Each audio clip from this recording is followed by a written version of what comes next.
chính mình lời giới thiệu, hôm nay em đọc Lưu Dung, một họa sĩ, một nhà văn nổi tiếng của Đài Loan. Đọc đến say mê những câu chuyện ngắn ngủi nhưng dư âm dài dằng dặc, chúng bình dị lắm. Bình dị như cuộc sống quanh em với những đua chen, những sân si hỉ nộ ái ố của đời thường, những cuộc kiếm tìm danh vọng và hạnh phúc. Tất cả gói gọn trong 150 trang sách. Ngày đầu tới trường hôm nay là ngày đầu tiên con đến trường cấp 3. Buổi sáng không đưa con đi, nhưng cha vẫn nghe rất rõ tiếng bước chân vội vàng của con.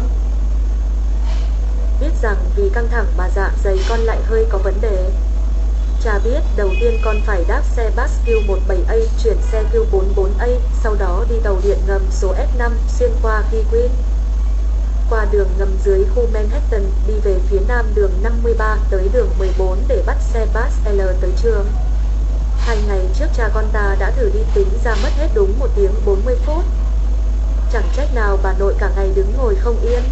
Cha cũng biết ga tàu điện ngầm New York là một trong những nơi thiếu an toàn nhất thế giới, ngày nào báo cũng đưa tin cướp bóc ở đó. Mới 2 hôm trước, một người Trung Quốc chết vì bị một kẻ tâm thần đẩy xuống đường ray. Tuần trước lại có một nữ sinh bị tàu kéo đi mấy chục thước. Còn những nơi con đi học qua, tuy có đường số 5 phồn hoa nhất thế giới nhưng cũng có đường 42 bẩn thỉu. Nếu nói con ngày ngày đi qua miệng hùm hang rắn trong rừng sâu để tới trường cũng không ngoa. Vấn đề là vì sao với một học sinh chưa từng một mình đi xa nhà quá 3 cây số như con, cha mẹ lại mở toang cánh cửa cho con xông ra nguy hiểm, ngày nào cũng bôn ba ở Manhattan. Tất nhiên,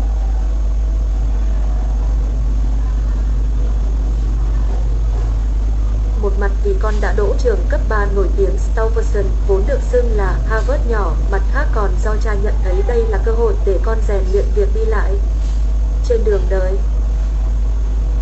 chúng ta đều phải đi trên những con đường như vậy, băng qua hiểm nguy để theo đuổi khát vọng của mình. Thậm chí có thể nói, đường đời còn nguy hiểm hơn, bởi chỉ có đi mà không có về. Nói như vậy, 4 năm đi học của con sắp tới nào có gì đáng sợ. Dù sao cha vẫn không yên tâm, sợ lúc về con không tìm được đúng bến xe bus, nên cha tới ga tàu điện ngầm thật đúng giờ để đợi con. Con biết không, khi thấy con ngơ ngác ra khỏi ga, cha đã rất xúc động, mừng như cha con bao năm mới gặp mặt, còn ánh mắt con lúc đó vừa ngạc nhiên, vừa vui mừng. Lúc đi xe bus về, con phàn nàn 2 bến cuối của tàu điện ngầm cách nhau quá xa nên nghĩ mình đi nhầm tàu, mà lần cùng cha đi thử con không nhớ tên bến, nên hôm nay con tranh thủ thuộc từng tên bến. Đúng vậy, chàng trai, dần dần con sẽ nhận ra, khi đi một mình con sẽ trở nên thông minh hơn, khi xa cha mẹ mới thấy cha mẹ cần thiết nhường nào. Đúng vậy chàng trai, con đường chênh vênh gian khó sẽ làm con trưởng thành thực sự. Hài hước hôm nay xem TV thì thấy con thuộc tên từng diễn viên một, thậm chí dành cả gia cảnh của họ, cha cười trêu con. Đố con số điện thoại của Brooke Shields, Brooke Krista Shields, 1965, diễn viên nổi tiếng một thời với phim Eo Biển Xanh, The Blue Lagoon đấy. Con hỏi lại, con dò la mãi mà vẫn không biết. Thế cha có số của cô ta à? Cha cười to, nhận ra con cũng có khiếu hài hước. Có khiếu hài hước with a sense of humor có lẽ không quan trọng lắm ở Trung Quốc, nhưng trong xã hội phương Tây, nó rất được tán thưởng. Bởi hài hước không chỉ khiến người đối thoại thêm gần gũi, biến bầu không khí khô khan trở nên sống động, nó còn thể hiện trí tuệ, sự tự tin và năng lực thích nghi của bản thân. Hài hước giống như đập đá tóe lửa, vụt lên tia sáng trí tuệ, bởi vậy phải uyên bác và nhạy bén mới có thể nói được câu hài hước. Hài hước giúp xóa đi sự ngượng ngập ban đầu, cũng có thể có tác dụng cảnh tỉnh, lại càng có thể giúp tự vệ và ngầm phản kích. Như chuyện nhà văn La Fontaine luôn khen một nhà văn khác, nhưng ông kia lại chỉ trích kịch liệt Fontaine. Khi nghe thuật lại, Fontaine chỉ cười nhạt, thật không? Chắc là cả hai chúng tôi đều nhầm rồi. Chỉ một câu ngắn mà xóa tan bầu không khí nặng nề. Lại còn trả miếng. Cha từng nghe một chuyện cười, công nhân Mỹ tới nhà máy Liên Xô tham quan, khi đi qua bãi đỗ xe thì tiện mồm hỏi xe đó của ai. Công nhân Liên Xô đáp, nhà máy của công nhân chúng tôi, còn ô tô là của giám đốc. Công nhân Mỹ cười, chúng tôi không được may mắn như vậy. Nhà máy là của giám đốc, chỉ có ô tô là của chúng tôi. Hai câu nói trái ngược làm bật ra tiếng cười châm biếm sâu sắc. Nhưng cha phải nhấn mạnh, hài hước không phải là châm biếm. Hài hước có lẽ là tiếng cười trào phúng ôn hòa mà không làm tổn thương người khác. Nó có thể lấy người khác hay cũng có thể lấy chính mình làm đối tượng để cười. Khi đó hài hước thể hiện sự độ lượng và tự tin. Cha từng biết một người bị hói, cứ khi nghe người khác đùa về cái đầu hói là lại đỏ mặt. Có lẽ người khác đã không biết đùa, làm tổn thương ông ta. Nhưng nhiều khả năng ông này rất tự ti về cái đầu hói của mình. Ngược lại, cha cũng biết một tổng biên tập bị hói đầu, khi được người ta khen thông minh, ông ta cười, anh coi thường tôi quá. Không phải thông minh, mà là thông minh tuyệt đỉnh. Con nghĩ xem, nếu không tự tin, làm sao ông ta có thể tự cười mình như vậy? Bởi vậy, xã hội càng khai phóng và sung túc, người ta càng biết hài hước. Xã hội càng o bế, hài hước càng khó tồn tại. Khó tồn tại không phải vì người ta không có trí tuệ mà vì không đủ độ lượng, không phải vì người ta quá tự tôn mà quá ngầm tự ti. Điều kiện để hài hước là có nhân cách đầy đủ. Ngày 13 tháng 3 năm 1981, trong vụ ám sát Tổng thống Reagan, thư ký báo chi của Tổng thống là James Brady còn thương nặng hơn cả Reagan. Một viên đạn găm vào đầu, làm ông gục ngay xuống, máu tràn ra đường. Hồi đó nhiều báo đã đưa tin ông bị chết bởi không ai tin ông qua được. Thế nhưng chàng trai đến hôm nay, cha xem TV thấy James Brady không những dần phục hồi tổn thương ở một nửa não, vẫn cùng vợ con cưỡi ngựa mà còn hài hước hơn xưa. Cha rất nhớ câu nói của ông trong cuộc trả lời phỏng vấn.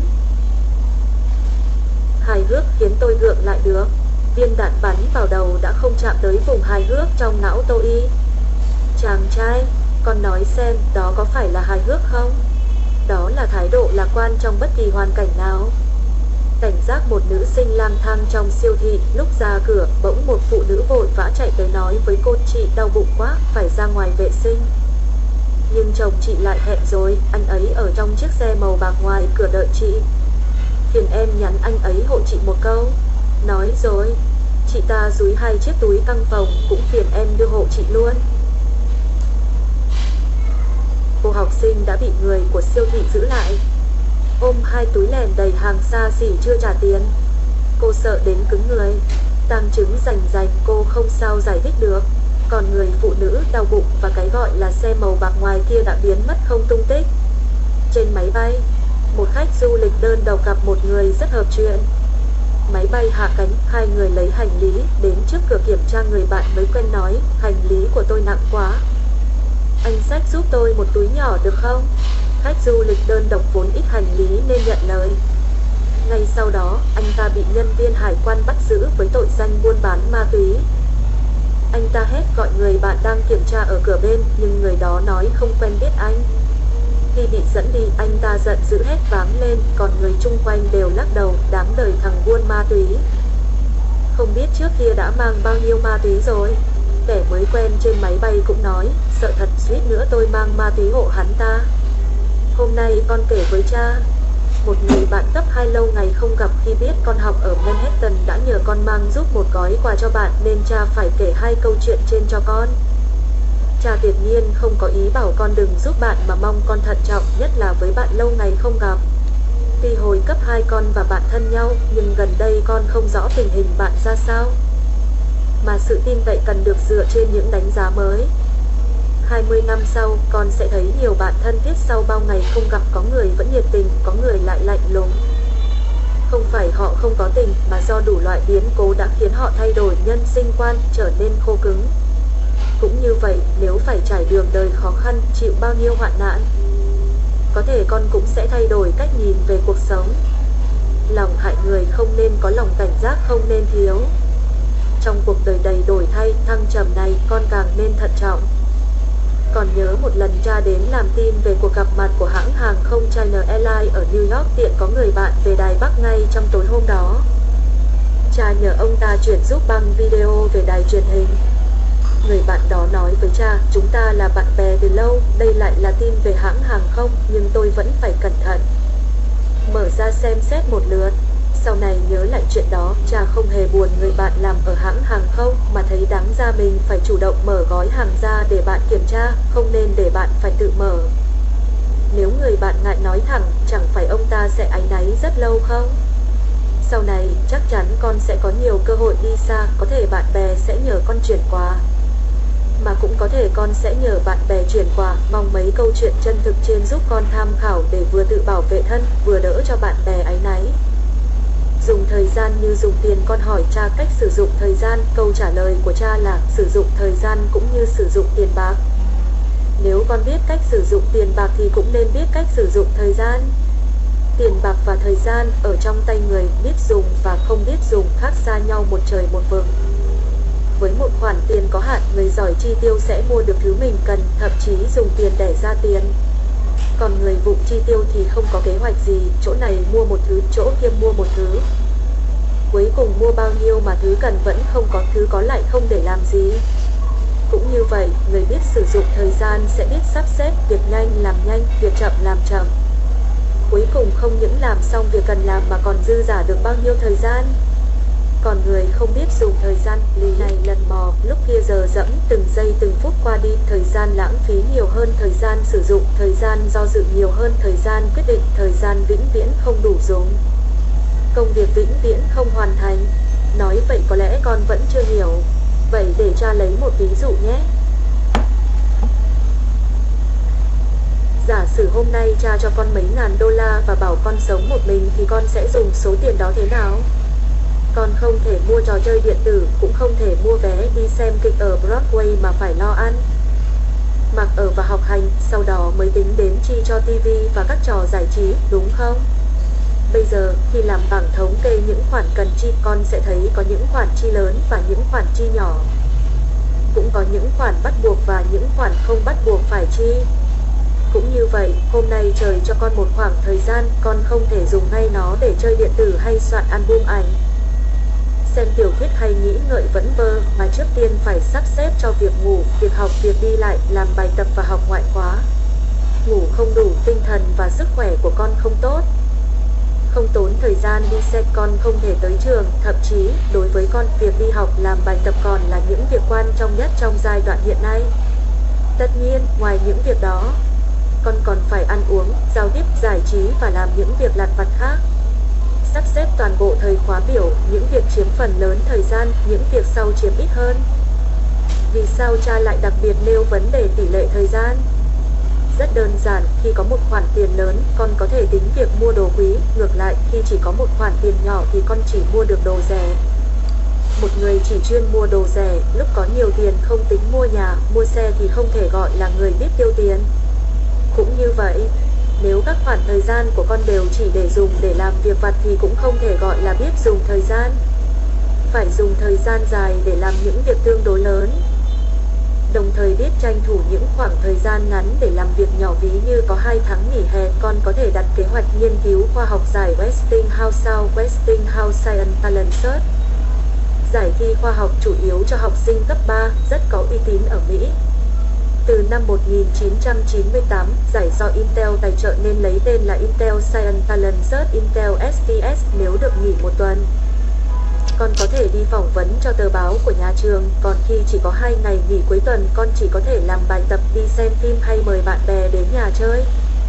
Ngược lại, nếu dùng khoảng thời gian lớn của kỳ nghỉ hè để suốt ngày tán gẫu, xem phim, trong khi định dùng 2 ngày nghỉ cuối tuần để viết báo cáo nghiên cứu, là không biết phân chia thời gian lớn, nhỏ.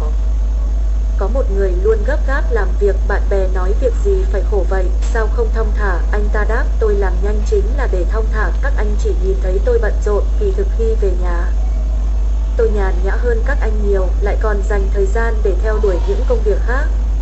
Người đó lấy tốc độ để dành thời gian, gom các khoảng thời gian nhỏ lại thành khoảng thời gian lớn, để có thể dùng nó làm việc lớn. So với người làm đâu bỏ đó và không bao giờ có được một khoảng thời gian nhàn rỗi lâu dài, có thể gọi anh ta là người biết dùng thời gian. Chúng ta thường thấy các bà nội trợ vừa tán gẫu, vừa xem tivi, vừa đan áo, bởi những việc nhẹ nhàng, không đòi hỏi tập trung tinh thần cao độ thì có thể một công đôi, 3 việc. Nhưng cha còn biết một nhà văn nữ tên Tuổi, hồi trẻ bà có thể vừa viết văn vừa nấu nướng. Họa sĩ nổi tiếng Hoàng Vân Bích lại thường vừa trò chuyện với bạn bè tới thăm, vừa sáng tác. Được như thế có phải tài năng hơn người, bởi trời chỉ cho mỗi người một khoảng thời gian nhất định, những người thành công hơn người thường phải biết cách một lúc làm 2 việc. Ngày nghĩ, cứ mỗi khi ngủ dậy con lại ngồi đần ra, nói là đang suy nghĩ xem hôm nay sẽ làm gì, như thế cũng đã mất thời gian. Vì sao con không nhân lúc đánh răng, rửa mặt ăn sáng để nghĩ việc đó? Trước kia, vẽ đến khuya cha phải rửa bảng phối màu và nghiên mực xong xuôi mới yên tâm đi ngủ. Nhưng sau này cha đổi lại sáng ra mới làm những việc đó, bởi đêm trước đã mệt mỏi. Lúc rửa nghiên mực thì đầu óc lơ mơ, không nghĩ được gì. Chẳng thà tiết kiệm thời gian, đi ngủ ngay, sáng hôm sau đầu óc tỉnh táo, vừa rửa nghiên mực vừa nghĩ ngợi. Rất nhiều cảm hứng viết và vẽ vụt lên, khi đó có thể nói, làm việc cần chuyên tâm, mỗi lúc chỉ nên làm một việc. Cha nghĩ, với việc học tập hay những việc cần tập trung cao độ thì rất đúng. Còn nếu nói không thể vừa đi xe bus vừa đọc báo thì vô lý. Con cần tự mình quyết định tình huống nào thì chuyên tâm, tình huống nào thì một công đôi việc. Nhưng cha nhấn mạnh, trong thời đại tốc độ cao, người một lúc chỉ làm được một việc rất có thể sẽ bị đào thải. Tóm lại, nguyên tắc làm chủ thời gian là 1. Xác định các việc nhanh hay chậm, quan trọng hay không quan trọng để sắp xếp thời gian ưu tiên, tránh để cuối cùng việc cần làm lại chưa làm. 2. Dùng khoảng thời gian dài để làm việc lớn, thời gian ngắn để làm việc nhỏ, tuyệt đối đừng băm vụt thời gian dài để chỉ làm những việc vặt. 3. Lấy tốc độ tranh thử thời gian, tranh thủ góp những thời gian ngắn thành một khoảng thời gian dài. 4. Nếu có thể, trong một khoảng thời gian hãy làm nhiều việc, đa nguyên hóa thời gian, con nghĩ kỹ mà xem. Sử dụng thời gian và sử dụng tiền bạc đâu có khác gì nhau. Đối mặt với cướp khi con kể một bạn học cùng lớp bị cướp tới 5 lần. Cha không ngạc nhiên về chuyện cậu ấy bị cướp nhiều lần mà ngạc nhiên vì cậu ấy không hề hấn gì. Bọn cướp thường thị uy một chút với nạn nhân để họ không dám phản kháng. Bạn con không hề hấn gì vì người nhỏ thó, lại biết ứng xử thích hợp. Có thể con cho rằng đối với bọn cướp mà còn nói đến cách thức ứng xử thì thật tiêu cực, nhưng con cần biết, nhờ phản ứng tiêu cực đó mà con mới tránh khỏi bị thương vong và có cơ hội khiến bọn cướp xa lưới pháp luật. Cũng bởi thế mà cảnh sát New York đã công bố một bản khuyến nghị người dân hợp tác chống tội phạm, trong đó nêu ra 4 tình huống không nên phản kháng, cũng như cách ứng xử với kẻ cướp. Thậm chí cả cách thức đối mặt với những tên cưỡng hiếp. Ví dụ, đàn ông lập tức mở khuy áo khoác để lộ miệng túi, yêu cầu kẻ cướp tự móc lấy ví, nhưng sau khi mở khuy áo khoác, tuyệt đối không được tự mình móc ví, tránh để kẻ cướp nghĩ mình rút súng mà ăn đạn. Với phụ nữ tốt nhất là tự mình đưa tiền ra, không để bọn cướp phải khám xét mà nảy sinh ý nghĩ đồi bại.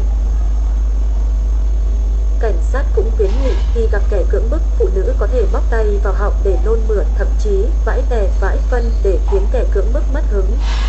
Cảnh sát cũng nhắc đi nhắc lại,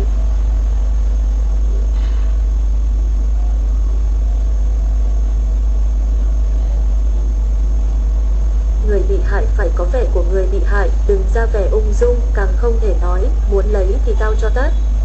Kiểu nói khinh bạc đó chỉ tổ chuốc đòn, bởi kẻ cướp cũng có lòng tự tôn. Đi ăn cướp chứ không phải xin bố thí. Quan trọng nhất là nạn nhân phải nhớ đặc điểm kẻ cướp, nhớ số tài sản của mình bị mất và lập tức báo cho cảnh sát. Xin đừng nghĩ cha dạy con làm người nhút nhát, bởi cha muốn con biết cách tồn tại trong một môi trường trắng đen lẫn lộn.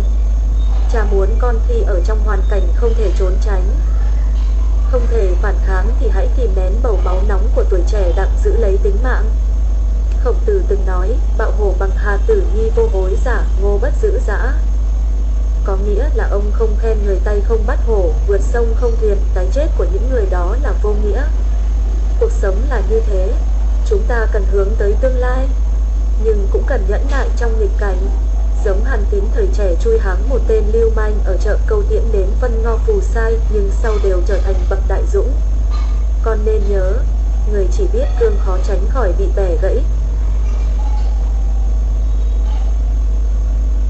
Chỉ có người biết cương biết nhu, lấy lý tưởng của mình làm mục tiêu, biết huyền chuyển ứng phó trên đường đời đầy chông gai mới có thể trở thành người chiến thắng cuối cùng. Một công đôi việc, một chiếc máy bay gặp tai nạn đâm vào núi. Các phóng viên xông tới hiện trường, ai cũng hy vọng mình sẽ là người đưa tin đầu tiên. Trong khi chưa có tờ báo hay đài truyền hình nào đưa tin thì phóng viên của một đài truyền hình nọ đã đưa tin 10 mấy phút liên tục. Một chuyện khác, các hãng phim đua nhau làm phim có diễn viên là động vật. Thời quay gần như cùng nhau, nhưng cuối cùng chỉ có một hãng tung ra phim sớm nhất, diễn xuất của con vật trong phim cũng sống động hơn. con có biết vì sao phóng viên kia lại đưa tin sớm nhất không? Vì chưa tới hiện trường, anh ta đã bảo tài xế chiếm cứ trạm điện thoại duy nhất gần đó. Anh tài xế cứ gọi điện về đài truyền hình, vờ như có việc cần, nói dài lắm. Làm tin xong, cánh phóng viên chạy ngay tới trạm điện thoại, xong họ đều phải chờ anh tài xế. Phóng viên kia làm tin muộn hơn, nhưng khi đến trạm điện thoại thì chỉ việc giao máy ghi âm cho tài xế là tin lập tức được truyền đi cả nước. Con có biết vì sao vị đạo diễn kia thành công không? Vì cùng thời gian, ông ta tìm hiểu nhiều con vật có ngoại hình giống nhau, huấn luyện mỗi con biết 1-2 trò. Với một con vật, trong khi người khác khổ công huấn luyện cũng chỉ được vài trò, diễn viên động vật của đạo diễn nọ lại làm được đủ trò khéo léo. Ông ta còn quay cảnh diễn của nhiều con vật cùng lúc, ghép xong là lập tức ra phim. Người xem thấy con vật trong phim của ông biết đứng 2 chân, mở cửa, đưa báo, giả chết mà không biết rằng có nhiều con vật cùng đóng một vai. Cha kể 2 câu chuyện trên để nói với con. Nhiều thành công phi thường trên đời này đạt được là nhờ cách phi thường. Cùng một việc ai có suy nghĩ, sắp xếp kế hoạch trước thường giành thắng lợi. Cũng như vậy, cha khuyên con, trước mỗi việc, thậm chí mỗi buổi sáng, hãy sắp đặt công việc chứ đừng lao vào làm rồi mới nghĩ lại. Trời chỉ cho mỗi người một khoảng thời gian nhất định. Chỉ người nào biết cách một công đôi việc mới có thành tựu hơn người, và chỉ người nào có kế hoạch công việc mới có thể làm một công đôi việc, không được thất bại. Hôm nay cha chứng kiến một việc lạ ở bộ môn thể dục của trường. Buổi chiều, khi đội bóng rổ đang đấu tập, bỗng có điện thoại của một thành viên gọi đến. Cậu ta nói vì trời trở rét lại mặc áo ít. Nếu đợi xe bus sẽ bị cảm mất, vì thế nhờ ai đó lái xe ra đón. Từ trường đến ga tàu điện chỉ 15 phút, đón cậu ta thật là việc đơn giản. Nhưng con có biết huấn luyện viên đội bóng nói gì không?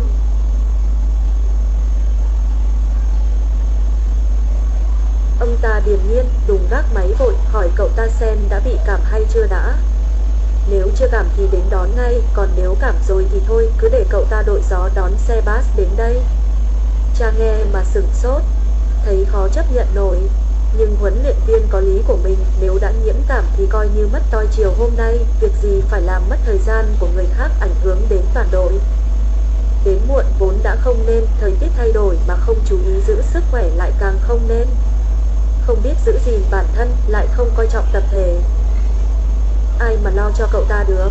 Việc đó làm cha nhớ lại lời của bạn cha, một nhà sản xuất ở Đài Loan. Ông ta nói, trong công ty của tôi, nếu ai đã 40 tuổi mà không được làm trưởng phòng thì đừng bao giờ mơ tới ghế đó nữa.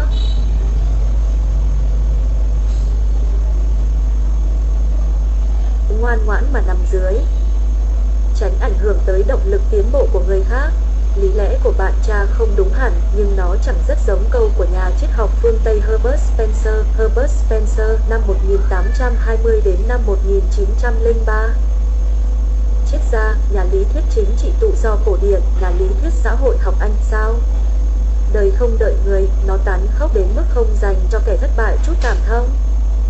Giống như đội đặc nhiệm thi hành nhiệm vụ bí mật, nếu chẳng may một người bị thương và không thể đi tiếp thì người chỉ huy không thể không kết liễu anh ta vì sợ anh ta bị bắt mà khai ra, khiến nhiệm vụ thất bại. Cũng giống như mấy người cùng leo núi, buộc mình vào cùng một sợi dây và trèo lên đỉnh. Nếu chẳng may một người trượt chân và treo lơ lửng trên vách đá, những người khác gắng hết sức mà không cứu được, thậm chí còn có nguy cơ rơi theo, thì khi đó chỉ có cách cắt dây, hy sinh người bị trượt chân. Có ai mong bị thương? Có ai mong trượt chân? Có ai trách họ bị thương hay trượt chân? Chỉ có thể trách số phận, mà số phận thường tàn khốc. Chắc con đã xem phim thấy cảnh khi ngựa bị gãy chân. Người chủ thường không thể làm gì khác ngoài cho nó một phát súng. Cha từng hỏi một người dạy ngựa, lẽ nào ngựa gãy chân lại không sống được, vì sao cứ phải bắn chết? Ông ta nói, vẫn sống được, nhưng ngựa mà không chạy thì có nghĩa gì? Ở trên, cha đã kể cho con nhiều câu chuyện tàn khốc bởi con đã đến tuổi có thể chấp nhận và đối mặt với hiện thực tàn khốc. Ngươi phải thành công, bởi ngươi không được phép thất bại. Đó là câu nói ẩn ý, có ý nghĩa sâu sắc. Phong cách độc đáo, Marino ở đối diện nhà ta chưa đầy 17 tuổi mà đã thành lập ban nhạc ra đĩa. Lại còn được một công ty nổi tiếng khắp nước Mỹ phát hành. Trong bữa tối, con kể với giọng vừa hâm mộ lại vừa như bất bình, thì thực so với Marino, con khá hơn nhiều. Anh ta chơi đàn thua xa con, mà chỉ biết bấm đàn điện tử thôi. đến sáng tác nhạc con. Thôi được, để cho kể cho con mấy câu chuyện. Ở Đài Loan hè năm nay, trong một chương trình ca nhạc cha xem, đột nhiên người dẫn chương trình nảy ra ý mời một ngôi sao ca nhạc có âm vực cao ghi giọng với dàn hợp xướng. Kết quả là ban đầu hai bên không phân cao thấp, nhưng tiếp tục ngân cô gái trong dàn hợp xướng không gặp khó khăn gì, trong khi ngôi sao ca nhạc càng ngân càng lạc giọng, cuối cùng đứt hơi, mất giọng. Mấy người bạn cùng xem TV với cha đều nói, hay thật, danh ca lại không bằng hợp xướng, ngày mai họ đổi vị trí cho nhau. Vấn đề là sự nghiệp ngôi sao của ca nhạc kia vẫn đi lên, còn các cô gái trong dàn hợp xướng vẫn đứng ở góc sân khấu, thỉnh thoảng mới lọt vào ống kính máy quay. Các cô gái trong dàn hợp xướng kia không xấu xí, giọng hát khá, cha tin khả năng nhạc lý và nhạc cảm của họ đều tốt, tóm lại đều hơn ngôi sao ca nhạc kia. Vậy tại sao người nổi tiếng vẫn cứ là người có giọng yếu hơn? Lời giải là ngôi sao ca nhạc kia có phong cách độc đáo, mà phong cách độc đáo không hề do các vẻ 10 phân vẹn 10 cộng lại. Thậm chí, có những phong cách độc đáo nhìn từ một góc độ nào đó lại là một kiểu khiểm khuyết. Ví như chữ của Y Bình Hoãn và Kim Đông, nếu mang đến làm bài thi thư pháp ở trường cấp 3 thì xếp dưới. Nếu Henri Matisse với Cézanne mà tham gia triển lãm tranh của học sinh năm đầu trường mỹ thuật cũng bị loại ra. Ngay cả Lý Nhữ Quyền, Y Bình Hoãn, Kim Đông, hai nhà thư pháp nổi tiếng đời Thanh.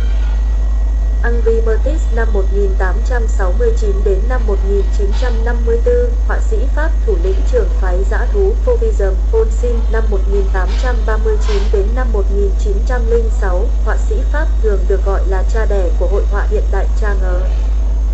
Nếu cho vào dàn hợp xướng thì với chất giọng khàn khàn của mình, anh ta sẽ không thể nào hòa hợp được. Thế nhưng họ đều thành danh.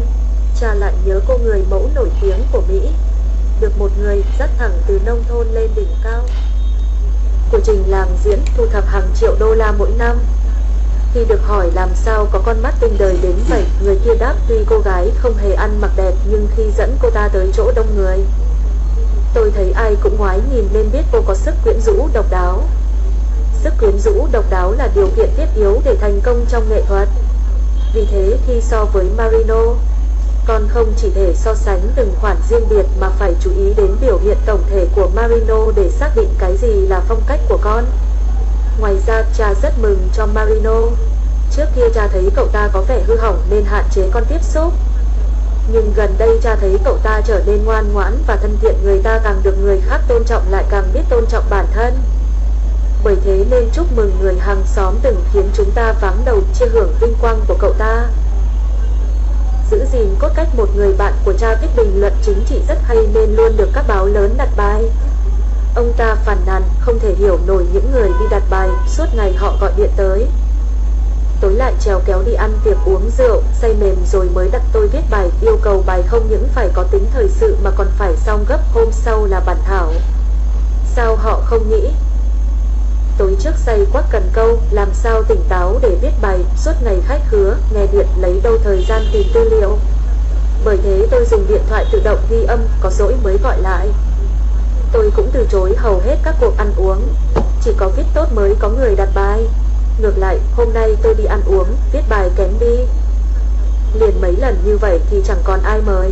Thoạt nghe như chuyện đùa, nhưng hai câu sau của ông rất có lý. Con sẽ thấy người đời rất lạ, rất mâu thuẫn. Họ mong anh viết thật sâu sắc nhưng suốt ngày làm phiền anh. Họ hy vọng vận động viên có tinh thần mạnh mẽ, thi đấu là thắng, nhưng tối nào cũng chúc vận động viên say mềm, gần sáng mới tha. Họ mong người già trường thọ nhưng lại ép người già ăn uống quá độ ngay trong buổi tiệc chúc thọ. Một mặt họ tâng bốc anh, một mặt họ lại quấn chân anh, đặt lên vai anh gắng nặng tình cảm. Một mặt họ chiêu đãi nhiệt tình, một mặt họ đòi hỏi gắt gao.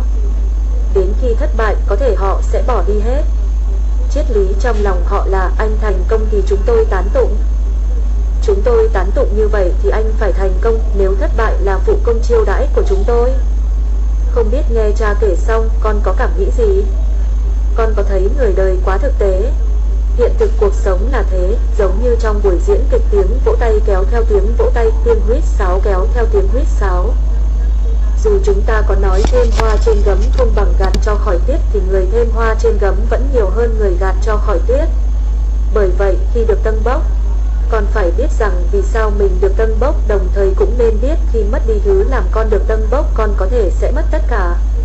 Làm cán sự toán của trường, giúp được nhiều bạn tiến bộ, con hay được các bạn mời đi xem phim, cảm ơn. Vì cả nên hễ được mời là con đều đi, khiến cha không thể không kể cho con mấy câu chuyện trên. Xin đừng cho cha qua thực tế mà phủ nhận những tình cảm vượt lên trên vật chất. Nhưng cha phải nhấn mạnh trong bất kỳ tình huống nào, con cũng phải giữ gìn cốt cách, giống như người bạn bình luận thời sự của cha đã nói, chỉ có viết tốt mới có người đặt bài. Ngược lại, hôm nay tôi đi ăn uống, viết bài kém đi. Liền mấy lần như vậy thì chẳng còn ai mời. Triết lý đó không chỉ để con suy nghĩ ngày hôm nay mà còn có thể dùng cả một đời. Dùng sao mãi sáng một chiều tuần trước, thấy xe bus của nhà thờ đưa bà về, cha gọi con ra đón. Từ sau rèm cửa sổ quan sát thấy con đứng ở trạm xe, dương mắt nhìn cụ già 80 run rẩy bước xuống mà không tới giúp, cha đã giận điên. Nếu như vậy, cha còn gọi con ra đón bà làm gì? Sau nhiều ngày, cha cố nguôi giận để ngẫm nghĩ vấn đề. Cuối cùng, từ một tin trên báo mà cha hiểu ra nguyên nhân. Cha nhận ra, hôm đó có là cha thì cũng phạm sai lầm như con. Một người lững lẫy đã ra đi thương tiếc cây đại thụ văn học Lương Thực Thu. Buổi sớm đọc hàng tiêu đề chữ đen lớn trên phụ san báo. Cha đã rất xúc động, không chỉ vì giáo sư Lương Thực Thu là người quen và từng là khách quý của gia đình ta, tác phẩm của ông được cha thích thú lưu giữ. Ông là vị học giả cha kính trọng nhất. Cha hay nói với bạn bè, giáo sư Lương Thực Thu đúng là người chân tài, thời trẻ ông là người tiên phong trong giới nghệ thuật, đến hơn 80 vẫn sáng tác không mệt mỏi. Có người chỉ lóe lên như sao băng, lưu tinh, có người ngẫu nhiên sáng lên như sao chổi, tuệ tinh, còn giáo sư Lương Thực Thu như sao mãi sáng, hàng tinh. Nhưng sao mãi sáng cũng có thời khắc xa xuống. Là người từng cho rằng chết như dụi nến, lại còn nói mong nhanh biến thành đất, việc gì phải phô trương, mà đến phút cuối đời vẫn giãy giụa. Khi đọc ghi chép của Khâu Ngạn Minh kể lúc lâm chung, giáo sư Lương Thực Thu viết ra giấy cứu tôi, rồi kêu hoảng hốt tôi chết mất, cho tôi thêm oxy. Cha kinh ngạc không dám tin đó là lời của cây đại thụ từng xem thường kiếp sống phù vân. Thậm chí cha còn chút phẫn nộ, trách ông vì sao nói ra những lời thiếu khoáng đạt đến vậy. Đúng ra phải nói cha buồn vì hình ảnh thần tượng không khi nào cạn nguồn sáng tạo, không khi nào bị hoen ố, nhưng người ta ai cũng phải già. Dù đó có là anh hùng bất tử trong tâm tưởng muôn ngàn người. Giống như mũi tên bắn đi, dù có mạn đến đâu, vút nhanh đến đâu, rồi cũng đến lúc phải rơi. Có lẽ người hâm mộ không chấp nhận nổi điều đó trong một khoảng thời gian ngắn, nhưng cuối cùng cũng phải thừa nhận thực tế muôn đời không đổi được kia. Tương tự như vậy, cha nhận ra với con. Người bà chăm sóc mình từ nhỏ, dù đã ở tuổi 80 thì vẫn cứ là người bà siêu phàm như xưa. Ngày trước con được bà bế ẵm, đến nay con đã cao hơn bà 2 cái đầu, thì trong lòng con vẫn là đứa cháu bé bỏng, còn trong lòng con, bà vẫn là người bà siêu phàm, super grandma. Vấn đề là cả cha con ta đều lầm lẫn, cũng như cha. Đến khi giáo sư Lương Thực Thu mất rồi mà vẫn không chấp nhận nổi thực tế, chúng ta đều phải dần điều chỉnh suy nghĩ. Cho dù điều chỉnh là đau đớn bởi cảm giác hình ảnh thần tượng không còn. Chàng trai, sẽ có ngày con thấy người cha lúc nào cũng chạy phía trước, người cha được bạn học của con gọi là người máy không biết mệt sẽ hổn hển chạy theo con. Sẽ có ngày con thấy cánh tay khỏe mạnh luôn kéo con đi sẽ run rẩy chìa ra nhờ con dắt. Sẽ có ngày con thấy người tưởng như không già, đến phút cuối cùng lại viết ra những chữ nguệch ngoạc cứu tôi. Chàng trai, giúp bà một tay. Lúc ra khỏi nhà, hãy nhìn phía trước cho bà, nhắc bà cẩn thận kéo vấp thềm khi mở cánh cửa nặng cho bà. Hãy nói cẩn thận kẹp tay, bà xem có quên gì không? Giống như ngày xưa bà đã nói với con vậy. Được như thế con đã thực sự trưởng thành. Lịch sử sống nghe con kể bài tập về nhà của thầy dạy sử. Cha thật khâm phục thầy.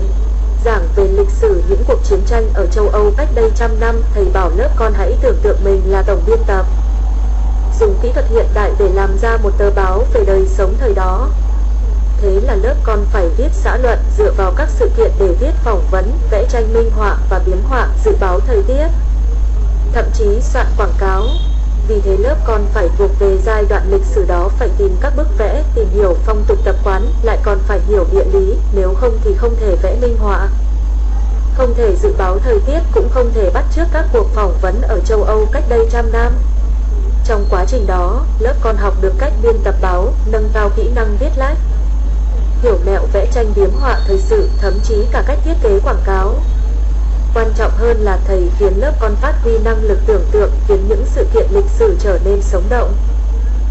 Những tên đất tên người khô khan, vốn không có gì liên hệ gì với học sinh bỗng được thổi vào luồng khí mới. Từ những tư liệu thời đó, lớp con có thể đào sâu suy nghĩ cảm nhận mới liên hệ giữa mỗi cá nhân và thời đại, khi hiểu được nhân tình thế thái chỉ từ một chuyện tình nhỏ mà gắn với thời đại lớn. Con cũng có thể viết được một câu chuyện sống động. Thầy giáo giỏi không chỉ là dạy con làm thế nào để thi được điểm cao, càng không phải là bắt con học thuộc như một con vẹt, mà là khiến học sinh hứng thú tựa như nam châm hút sắt hút ra được kiến thức hữu ích, đồng thời khơi dậy tiềm năng của học sinh. Người thầy giỏi là người dùng học vấn sống động để dẫn học trò tới miền trời cao đất rộng. Quý nhân từ đâu đến từ quý nhân, tin rằng con đã biết bởi 3 năm trước nhà có khách. Cha nói trước với con, khách là quý nhân của cha, nhờ có ông ta mà sau này cha thành công. Khi đó con không hiểu, nhưng lúc ở bàn ăn con nói với khách, bố cháu nói bác là quý nhân của bố. Khi đó cha để ý, ông ta rất sung sướng bởi cha không quên trước kia ông ta tốt với cha thế nào. Nhưng sau đó nghe kể lại, khi về nhà, vợ ông ta đã nổi đoá, nói chồng mình đến công việc ổn định còn không có, làm sao là quý nhân cho người khác được. Bà vợ đã sai, bởi làm quý nhân thì không nhất thiết phải phú quý. Khi chúng ta tìm quý nhân phù trợ cho cuộc đời mình, xin đừng tìm ở nơi mà người đời gọi là tầng lớp vinh hoa phú quý. Nhiều quý nhân lại chỉ là những người hết sức bình thường. Mà người bình thường chúng ta lúc nào cũng có thể tìm thấy một quý nhân có ảnh hưởng lớn tới đời mình. Thậm chí ta coi ai đó là quý nhân thì chính họ cũng không biết. Ngày xưa có người viết thư cho thừa tướng nước Yên, vì hơi tối nên người đó bảo gia nhân thắp đuốc rồi vô tình viết 2 chữ thắp đuốc vào thư. Thừa tướng nước Yên nhận được thư, đọc đến 2 chữ thắp đuốc thì cảm động, cho rằng nó có ý là cần quang minh chính đại và tuyển chọn hiền tài cho vua. Bức thư đã khởi nguồn cho nước Yên cường thịnh. Truyền thuyết kể rằng Lý Bạch hồi nhỏ không chăm học, ngày nọ bỗng gặp một bà già đang mài thanh sắt xù xì thành kim thêu, từ đó mới ngộ ra và khổ công học hành, trở thành thi tiên. Khi vẽ ở giáo đường Sistine, Michelangelo cảm thấy không hài lòng với tác phẩm của mình, nhưng vì đã xong phân nửa nên tiếc không vẽ lại. Một hôm đến quán rượu, Michelangelo thấy chủ quán đổ đi cả thùng rượu hỏng, ông mới quyết tâm làm lại từ đầu, vẽ nên một tác phẩm bất hủ. Người nhà quê viết thắp đuốc, bà già mài kim, và ông chủ quán rượu ở trên có biết được mình đã mang lại thành công cho người khác, mà họ chẳng phải là quý nhân của thừa tướng nước Yên, Lý Bạch và Michelangelo sao? Sai phạm vô tình trên chuyến bay từ Florida tới New York. Một lưu học sinh cười hì hì và đưa cô tiếp viên hàng không mảnh giấy viết tôi đeo bom, tôi mướn cướp máy bay. Cô tiếp viên hàng không cũng cười khúc khích trả mảnh giấy lại cho cậu ta rồi đi.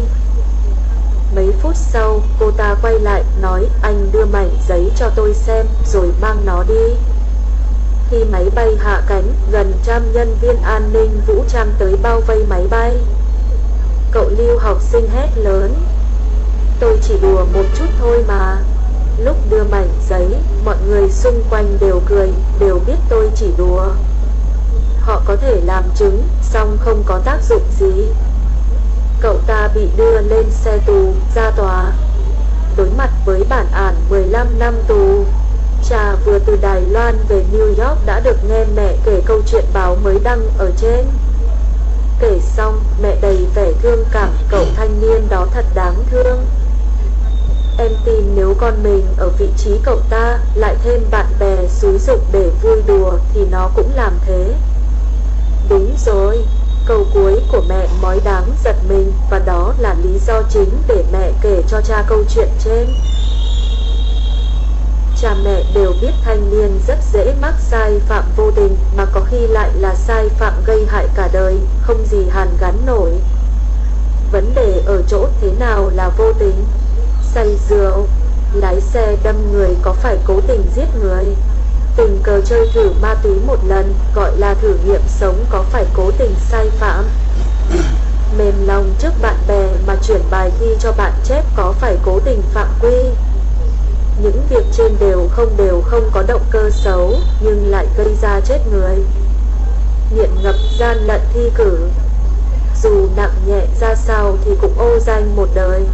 Còn vì sao cha phải nói nhiều như vậy, tin rằng con cũng đã hiểu.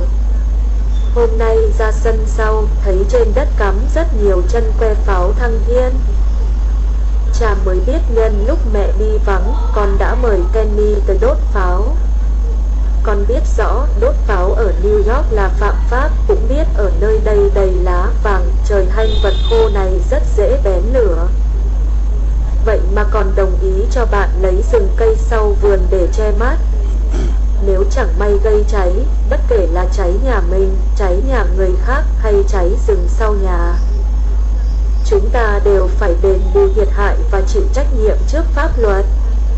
Chắc con còn nhớ có lần Kenny rủ con ra công viên để tập bắn bằng chiếc cung đồ chơi có thể sát thương. Hàng xóm báo cảnh sát. Lập tức xe cảnh sát lao đến ngay. 2 hôm trước cha thấy bạn con để lại súng đồ chơi như thật trong bụi cây nhà ta, rồi còn phát hiện bồn hoa trong nhà ta bị làm bia, bắn thủng lỗ chỗ như tổ ong. Tất cả các việc trên con đều giải thích với cha rằng bạn con không ác ý, con cũng vô tình. Giờ con nên biết vô tình có thể tạo ra hậu quả xấu. Nếu những người mở khóa kia là trộm thì con là đồng phạm. Nếu chẳng may cung và súng hơi của Kenny làm người ta bị thương, con cũng không thể trốn tránh mối liên quan. Hiện con còn nhỏ, nếu sau này lớn lên mà vẫn quan hệ xô bồ, không biết đánh giá hành vi của mình, sẽ vô tình chuốc lấy họa lớn. Cuối cùng, cha kể cho con câu chuyện 11 năm trước. Trước khi đi Mỹ, cha nhận điện thoại của một học sinh cũ.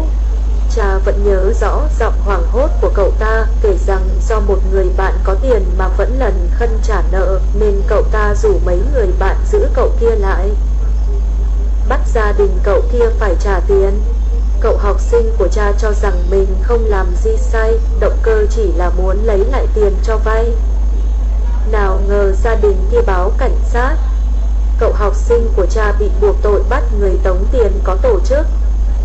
Sau đó, vì phải đi Mỹ ngay nên cha không liên hệ được với cậu học sinh cũ. Nhưng 10 năm nay, mỗi khi thấy ai đó trẻ tuổi, không tiền án, gia đình lương thiện, chỉ vì một phút nông nổi mà mắc tổ, là cha lại nghĩ đến cậu ta, nghĩ đến con đường đại học tạm thời phải gián đoạn. Hãy nhớ, chàng trai, vô tình thường cũng là một kiểu sai phạm. Đấu tranh lý lẽ. 2 hôm nay thấy thần sắc con có vẻ không ổn, cha nghĩ bụng nhất định con có chuyện gì ở trường. Gặng hỏi một lúc, con nói đã tranh biện với thầy dạy Anh văn về phương pháp tính điểm. Thầy đuối lý nên có vẻ bực, không để ý đến con, thậm chí khi con giơ tay phát biểu thầy cũng tảng lờ. Cha không thể không nói, tốt lắm. Chàng trai, cha ủng hộ con. Chắc con sẽ rất ngạc nhiên vì sao cha dường như cổ lỗ này lại có thái độ như vậy. Nhưng con cần biết đấu tranh tới cùng chống bất hợp lý, không khuất phục để bảo vệ lẽ phải là thái độ của cha từ xưa tới nay. Cha tin rằng mỗi người trong xã hội dân chủ đều cần có thái độ đó. Bảo vệ lẽ phải, bảo vệ niềm tin của mình còn là điều kiện cốt yếu để thành công trên đường đời. Xin xỏ có thể thành công, nhưng thành công không vẻ vang. Đấu tranh có thể thất bại, nhưng thất bại cũng oanh liệt. Bởi vậy, chỉ cần con hòa nhã có phong cách tranh biện của người quân tử thì đấu tranh với người quyền uy đến đâu, cha cũng ủng hộ con. Còn nhớ hồi học cấp 3, dù điểm kiểm tra không tệ, điểm thi rất tốt, nhưng cha luôn bị thầy dạy toán cho điểm thấp do vắng mặt để làm báo trường tới, hay đi thi diễn thuyết. Hồi đó, cha đã tức đến mức muốn bỏ con ếch bị mổ thực nghiệm vào ngăn kéo của thầy. Ngày đầu tiên vào trường mỹ thuật, thấy trong phòng giáo viên treo một bức tranh khá đẹp, cha hỏi thầy bức đó được xếp thứ mấy trong cuộc thi của trường. Thầy nói bức đó đáng xếp thứ nhất, nhưng vì người vẽ hay trốn học nên chỉ cho thứ nhì. Cha lập tức bày tỏ thi tranh là luận xấu đẹp, tranh đẹp phải xếp thứ nhất, khiến thầy rất bực tức. Hồi mới tới Mỹ, trên chuyến xe bus đường dài đi về phía Nam, cha bị xếp xuống hàng ghế cuối. Trên xe còn rất nhiều ghế trống. Cha lập tức hỏi người bán vé có phải vì kỳ thị chủng tộc mà xếp người da vàng xuống chỗ gần buồng vệ sinh hay không. Kết quả cha lấy được chỗ ghế ở trên. Nghỉ hè về Đài Loan, nhận thấy việc quản lý tòa nhà chúng ta ở trước kia khá vô lối, cha cùng 2 hộ nữa đi vận động gần 100 hộ khác mở một cuộc họp về quản lý. Trong quá trình đó, cha gặp vô vàn trở lực. Thậm chí họ hàng ta sống trong tòa nhà đó cũng kiên quyết phản đối, cho rằng cha dỗi việc sinh chuyện. Chính như con nói, phương pháp tính điểm của thầy không công bằng. Các bạn lớp con đều rất bất bình nhưng không dám nói, chỉ có con nói ra, lại còn tranh biện từng mục một. Dần lớn lên, con sẽ thấy người có đạo đức không ít nhưng người có dũng khí không nhiều. Vấn đề là nếu không ai dám đứng ra đấu tranh, bất công sẽ vĩnh viễn là bất công, đè nén sẽ vĩnh viễn là đè nén. Từng đấu tranh, cha rất ủng hộ con làm một người tranh đấu có phong thái. Con chú ý, cha nói là người tranh đấu có phong thái, chữ phong thái ở đây rất quan trọng. Xem cuộc biện luận giữa các ứng của viên tổng thống.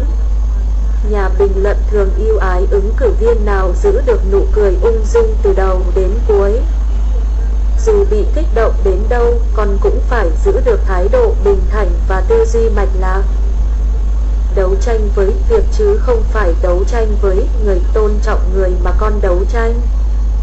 Bởi con đấu tranh vì lẽ phải chứ không phải để bôi xấu đối phương. Tất nhiên cha cũng phải nói với con, người dẫn đầu cuộc đấu tranh thường là người hy sinh. Vì tranh biện với 2 thầy mà cha không còn cơ hội tốt nghiệp đại học hạng A, cũng từng vì lý do quá hạn trả bài mà suýt không được tốt nghiệp.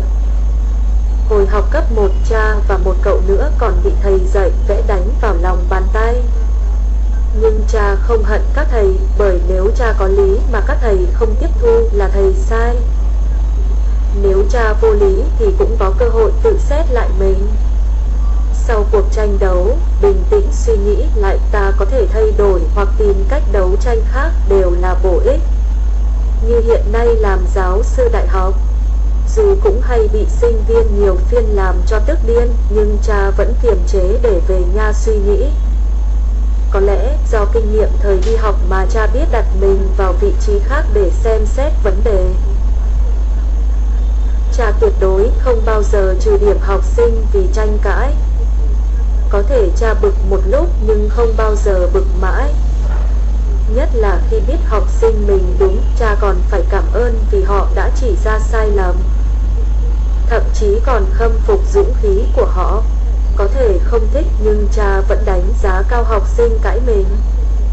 Cha biết rằng trong cuộc đời rộng lớn mai sau, vượt lên được là những người có cốt cách và dũng cảm, thường không phải là những người chúi mũi vào sách vở. Chỉ cần con giữ lòng kính trọng, giữ lễ nghĩa, nói lên lẽ phải, đấu tranh bằng lý lẽ, thì môn này có hỏng cha vẫn khen ngợi, đồng thời hy vọng con vì bất bình mà quyết chí học hành, sau này thành công ở chính môn mình thi hỏng. Còn nếu vì thầy giáo không đếm xỉa đến lý lẽ mà khiến con suy sụp tinh thần, từ bỏ mọi nỗ lực, con sẽ thật sự là một kẻ thất bại. Giữ vẻ tươi tỉnh. Có lẽ ngày mai con sẽ thấy thầy cười lại với con cậu học trò dũng cảm. Giờ đầu chịu tội, mẹ nói với cha, gần đây, lúc ngồi trên xe con cứ càu nhàu oán thán phải đi học xa quá. Mẹ nói nếu không bận lái xe thì đã cho con cái tát. Gần đây, bà cũng thường bảo, rất khó đánh thức con, phải lay gọi 5 lần 7 lượt con mới chịu dậy. Khi đó cha nghĩ, lúc con càu nhàu, sao mẹ không lập tức dừng xe, bảo con xuống, cho con quyết định về nhà hay đi học, sau đó tính tiếp. Chỉ một lần như vậy là con không thể càu nhàu trên xe nữa, bởi có chịu phạt. Con mới hiểu được mẹ đưa ra ga tàu điện ngầm là may mắn lắm rồi. Còn bà, hôm nào đó sẽ chỉ gọi một lần, không lay con dậy, mẹ cũng không đợi con nữa. Để con muộn học vài lần là lập tức khỏi căn bệnh lay mãi không dậy. Cha tưởng tượng khi phải đứng ven đường cao tốc đột nhiên tỉnh mộng thấy chung quanh không có ai giúp đỡ, thì con sẽ hoảng loạn như thế nào. Nhưng cha tin con sẽ suốt đời không quên trải nghiệm đó. Vấn đề là bà và mẹ không thể nhẫn tâm làm như vậy, còn con không nhận được bài học nên không biết sửa đổi. Không, giờ đầu chịu tội sao? Nguyên văn, đương đầu bổng hát câu của nhà Phật chỉ việc chịu phạt nên không giác ngộ được. 2 tuần đầu năm học lẽ ra không còn ai nhập học nữa, nhưng đó lại chính là thời điểm bộ môn nhập học của các trường đại học ở Mỹ bận rộn nhất.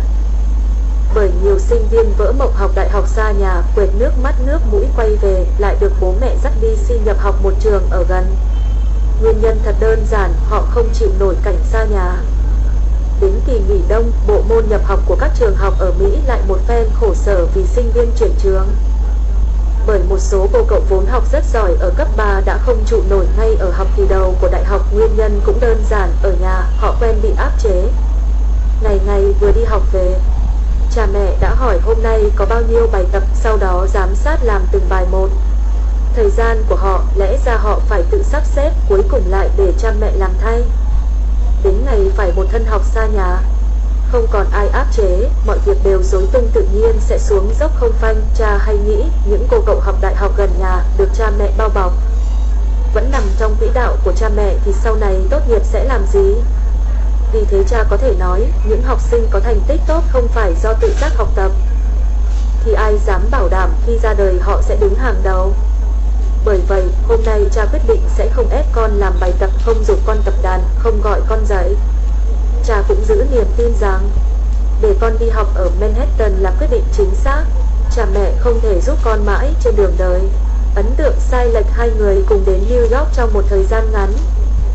Một người ấn tượng New York là thành phố lãng mạn nhất thế giới và hy vọng có dịp ở lại lâu hơn. Người kia lại cảm giác New York là địa ngục trần gian, cho rằng ở New York thêm bao lâu nữa cũng không thèm. Vì sao ấn tượng của họ về New York khác nhau đến vậy?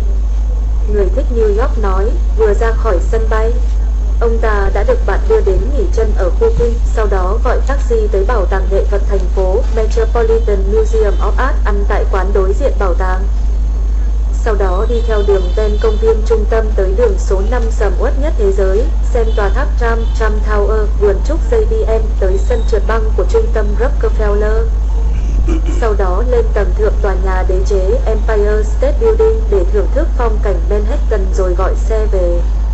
Người ghét New York thì nói, vừa ra khỏi sân bay, ông được bạn gọi taxi đưa tới khách sạn ở gần đường 42, sau đó đưa ông tới ga tàu điện ngầm trung tâm để tới bảo tàng lịch sử tự nhiên American Museum of Natural History. Đi tàu điện ngầm tới ăn ở khu thương mại, tới tòa tháp đôi World Trade Center để thưởng thức phong cảnh đêm Manhattan, tới quảng trường thời đại, dạo xem cửa hàng dành cho người lớn rồi trở về khách sạn. Con có biết vì sao ấn tượng về New York của họ lại khác xa đến vậy? Dù cả hai được bạn tiếp đãi tốn kém không ít, đều được đưa tới bảo tàng và những tòa nhà nổi tiếng nhất, nhưng người trước được đưa qua khu cao cấp thấy công viên yên tĩnh, thấy bộ mặt đô thị giàu sang và sạch sẽ.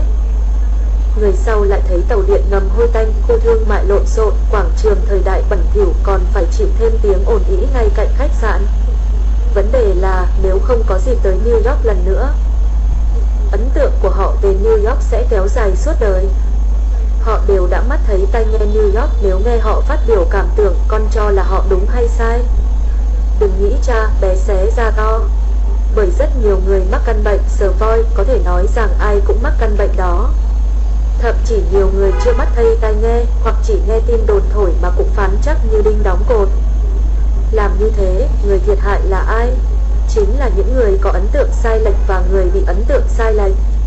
Người có ấn tượng sai lệch cả đời sẽ không còn muốn tiếp xúc, tìm hiểu, mất cơ hội tới thăm những nơi đẹp đẽ, kết giao với những người bạn tốt. Người bị ấn tượng sai lệch vĩnh viễn không có cơ hội giải thích, đồng thời chịu tổn hại vì những lời đồn đại điêu ngoa. Đời này có gì hoàn hảo đâu. Thành phố càng sạch sẽ thì hệ thống nước thải càng lớn, càng không nhìn thấy rác thì đống rác cạnh thành phố càng to như núi. Đến người còn có động mạch và tĩnh mạch. Ai có thể vì thấy gân tay xấu xí mà cắt bỏ tĩnh mạch đâu.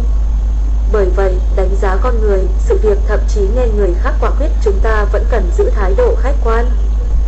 Người xưa nói tin hết ở sách chẳng thà không có sách, nếu tin hết ở sách chẳng thà không có sách, nếu tin tất cả những gì người khác nói thì chẳng phải phí phạm năng lực quan sát của bản thân sao? Còn nhớ hồi cha ở sở nghiên cứu, có giáo sư đã phát biểu trên giảng đường Tần Thủy Hoàng là kẻ xấu, khiến nhiều nghiên cứu sinh thấy phản cảm. Bởi đó là sở nghiên cứu, không phải nhà trẻ. Nghiên cứu cần dữ liệu lịch sử khách quan, không phải để đưa ra ý kiến chủ quan. Vị giáo sư kia chưa dẫn sử liệu mà đã phán ngay một câu Tần Thủy Hoàng là kẻ xấu, vừa chủ quan, vừa bưng tai bịt mắt người khác, khiến họ mất năng lực phán đoán.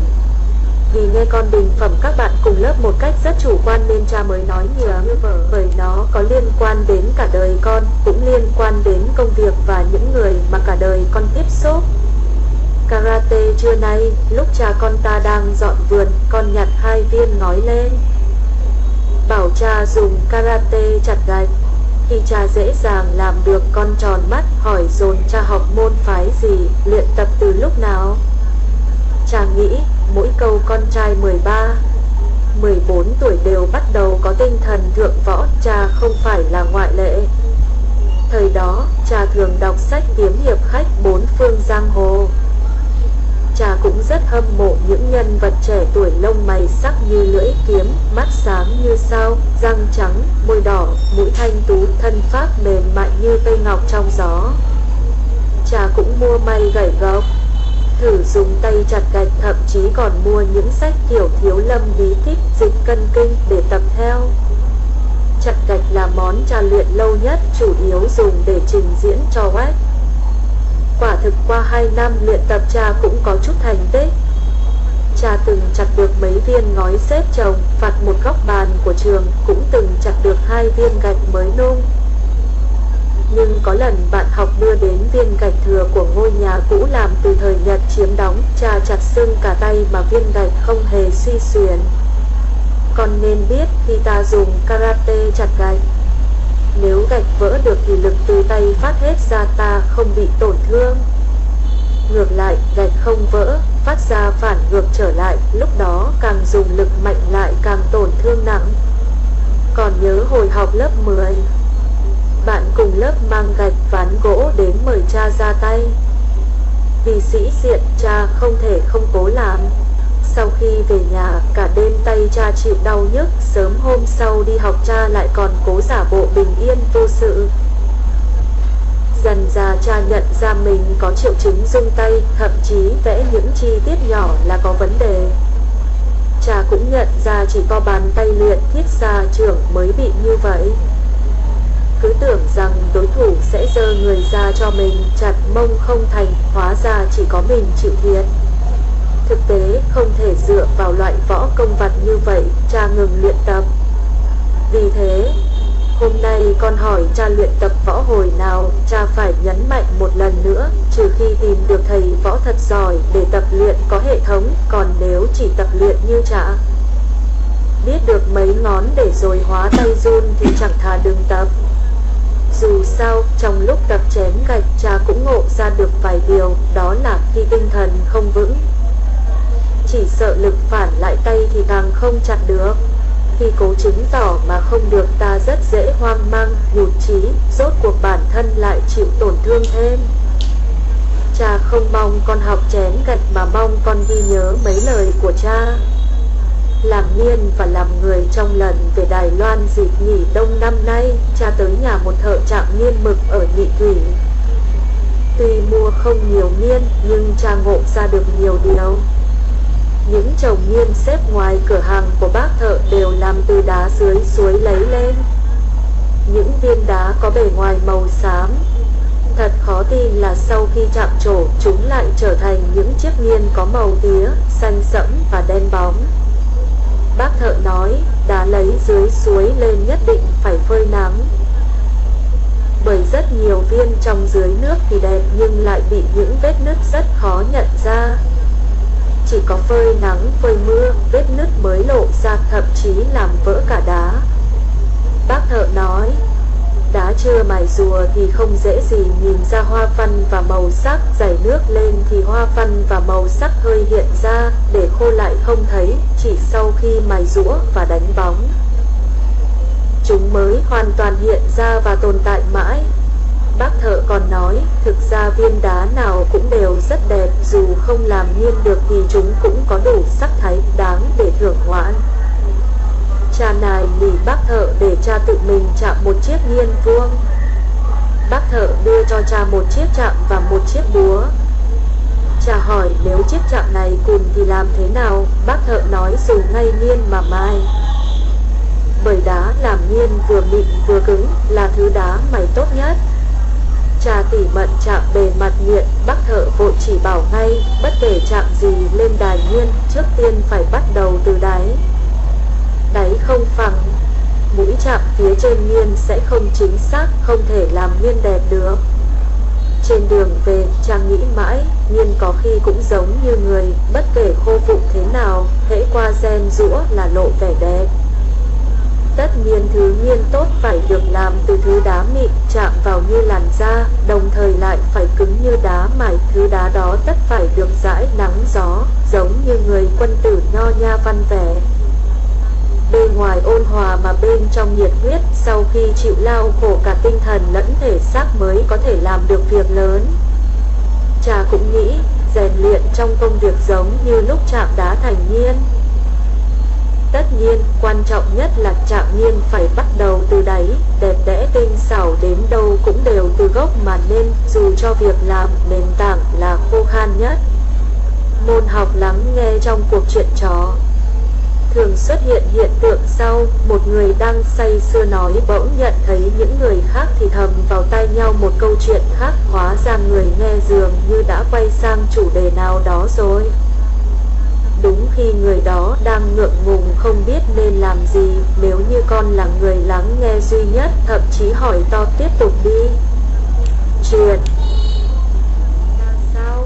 Nhất định người diễn thuyết sẽ như bắt được vàng, nở nang mặt mũi, khôi phục tinh thần để nói tiếp câu chuyện. Ai cũng đều có thể lâm vào những cảnh như vậy. Đang nói dở dang thì không biết nên phải làm gì, hoặc từng kịp thời giải nguy cho bạn, cũng có thể từng ngãng câu chuyện của người khác để nói sang chuyện của mình. Nhưng cha tin rằng điều làm con cảm kích nhất là có người bạn đã hỏi tiếp tục đi. Chuyện sau ra sao, còn điều làm con bực tức nhất là bị dội một gáo nước lạnh, mọi người chuyển sang chủ đề khác. Nói chuyện khiến người nghe tập trung chú ý là một môn học. Lúc nghe tập trung chú ý vào người nói càng là một môn học. Vế trước là tài năng, vế sau là đức tính. Đức tính đó bao hàm sự tôn trọng, độ lượng và nhẫn nại, không phải ai cũng làm được. Khi đi nghe nói chuyện hay biểu diễn nhạc, chúng ta phải biết đến đúng giờ, không gì dầm trò chuyện, cũng không nên rời ghế sớm. Bởi đó là sự tôn trọng người trên sân khấu. Dù người trên sân khấu thể hiện rất dở mà con vẫn lắng nghe một cách điềm tĩnh, đó chẳng phải là nhẫn nại sao? Vấn đề là con chỉ phải nhẫn nại nhất thời. Còn nếu rời ghế giữa chừng, con có thể gây tổn thương cho người trên sân khấu vĩnh viễn. Một diễn viên sân khấu nói với cha, cả đời ông không bao giờ quên lần đang biểu diễn độc thoại. Đột nhiên nghe phía dưới có tiếng cắn hạt dưa. Chỉ một tiếng thôi, nhưng ông đã giận đến mức muốn nhảy xuống dưới bóp cổ người kia. Vì sao ông ta giận dữ vậy? Vì ông ta thấy mình không được tôn trọng. Chỉ một tiếng cắn hạt dưa thôi mà làm tổn thương lòng tự trọng của ông ta.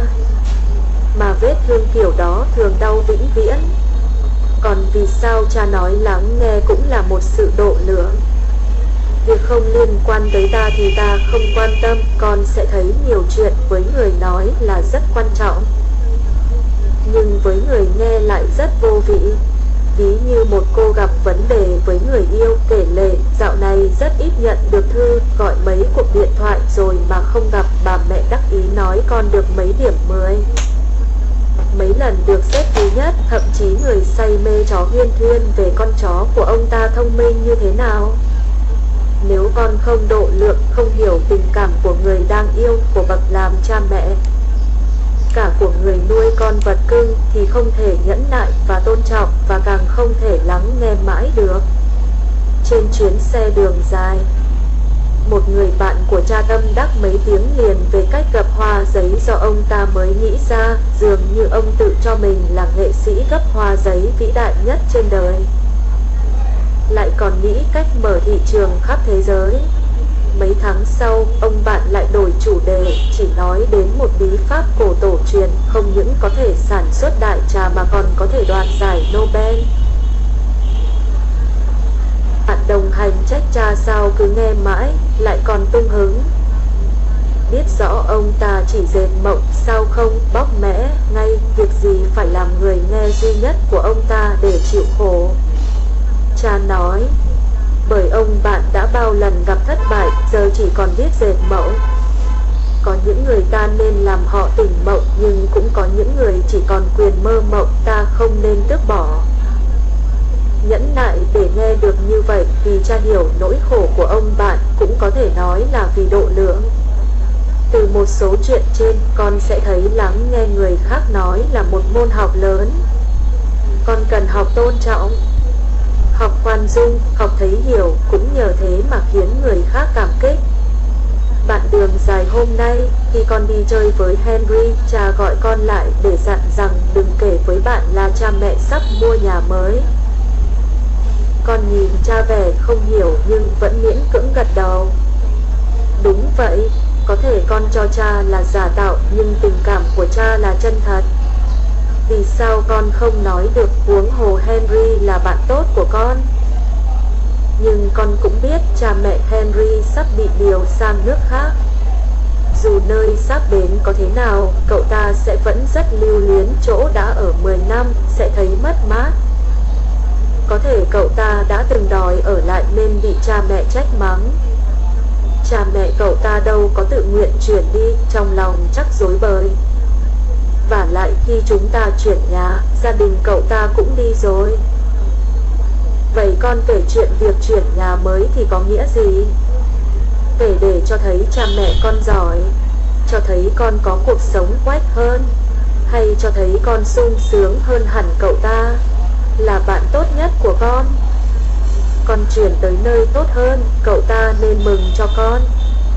Nhưng ngược lại, bạn con phải đi xa, liệu con có nên chia sẻ nỗi buồn với bạn không?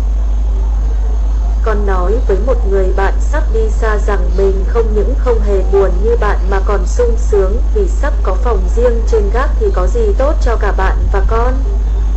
Nó chỉ làm hai người thêm xa cách. Là bạn tốt nhất của con chuyển tới nơi tốt hơn, cậu ta nên mừng cho con. Nhưng ngược lại, bạn con phải đi xa, liệu con có nên chia sẻ nỗi buồn với bạn không?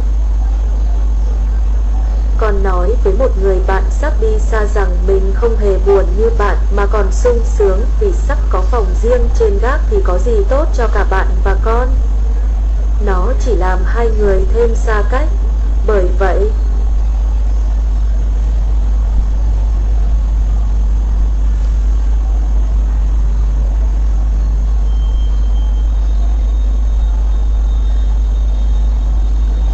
nói một số điều về đất nước bạn sắp đến, như gia đình chúng ta sẽ tới đó thăm cậu ta, mong rằng khi nào cậu ta về nước thì đến nhà ta chơi. Trong tương lai, hai có thể viết thư cho nhau, cùng trao đổi tin tức. Điều đó sẽ khiến cậu ta có thêm sức mạnh để đối mặt với hoàn cảnh mới. Đó mới là những điều bạn bè nên nói. Với người thất ý, đừng nói chuyện đắc ý, bởi chỉ làm cho người ta thêm buồn tủi. Dù đang vạn sự như ý, cũng nên nói một chút khó khăn của mình cho bạn. Trước người đắc ý, đừng nói chuyện thất ý, bởi người đắc ý thường không thể thông cảm với nỗi khổ người thất ý. Cho dù đang gặp muôn vàn trắc trở, cũng nên xốc lại tinh thần. Lúc thất ý thường kết giao, lúc đắc ý thường mất bạn. Bởi bạn sẽ thấy con ở tầng lớp trên không còn cùng hội cùng thuyền với bạn nữa. Họ không muốn với cao, mà với cao cũng không được. Chỉ một câu nói, một cử chỉ vô ý của con cũng có thể khiến họ tự ti.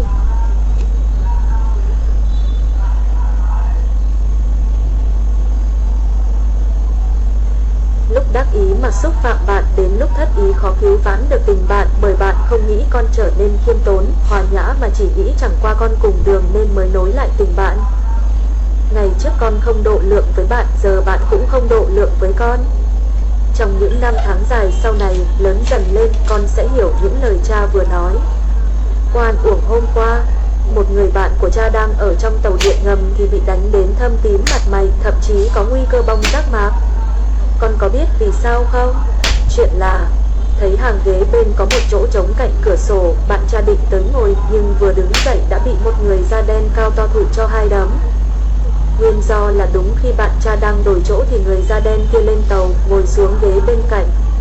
Bạn cha không hề để ý đến người ở bên, còn người da đen kia lại nghĩ bạn cha kỳ thị chủng tộc, không muốn ngồi cạnh người da đen. Người da đen kia lại nghĩ bạn cha kỳ thị chủng tộc, không muốn ngồi cạnh người da đen. Người da đen kia vì tự ti mà mẫn cảm, vì mẫn cảm mà giận dữ. Còn bạn của cha không biết vì sao mà mình bị đánh. Cậu của con cũng chẳng giống vậy sao? Lần đầu tiên đi tàu điện ngầm ở New York còn chưa lên tàu, mới chỉ ở quầy bán vé, cậu đã bị đánh rách miệng, phải khâu 4 mũi. Chỉ vì khi chạm hành lý vào người ta, cậu quên không xin lỗi mà lại liếc sang nhìn. Thực ra cậu chỉ lén quan sát xem người ta phản ứng thế nào, sợ người ta bực. Nào ngờ người đó lại nghĩ rằng cậu có ý kỳ thị và khinh bỉ như muốn lý. Sao nào? Chạm phải mày thì sao nào? Nên vung nắm đấm lên. Con nói xem, bạn cha và cậu có phải bị oan không? Câu trả lời tất nhiên là có. Nhưng trong một xã hội phức tạp đầy áp lực này, đã có bao chuyện chỉ vì một ánh mắt mà rơi dao, một câu nói mà dẫn tới thâm thù. Bởi vậy, làm người hiện đại cũng như lái xe, ngoài việc giữ đúng luật lệ còn phải để ý xem người khác có giữ đúng luật lệ hay không. Ngoài việc làm phép tắc còn phải để ý xem người khác phản ứng ra sao.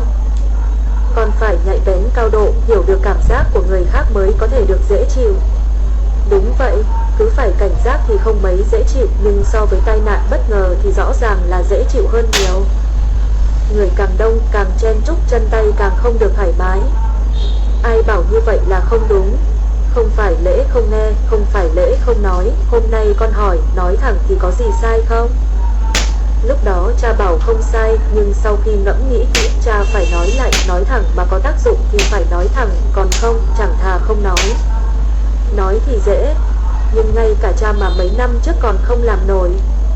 Đã định nói mà không nói, sự tình phải kìm nén trong lòng thì bực bội vô cùng. Còn nhớ có lần gọi taxi, cha đứng ngoài cổng chờ. Taxi chạy ngay qua, rõ ràng lái xe ngầm địa xê hoặc không tìm ra đường nên cứ thế phóng đi, không để ý gì đến cha đang vẫy tay. 10 mấy phút sau mới thấy xe quay lại. Lên xe cha trách, làm sao mà lâu tới vậy, chẳng phải trong điện thoại đã bảo là 5 phút sẽ tới sao? Lái xe taxi nói thản nhiên, đúng rồi, chỉ tội tắc đường. Khi đó cha nóng mặt nói không hề suy nghĩ, anh xem lại xem, tôi thấy anh chạy ngang qua cổng nhà tôi, rõ ràng là không tìm được địa chỉ, không phải vì tắc đường.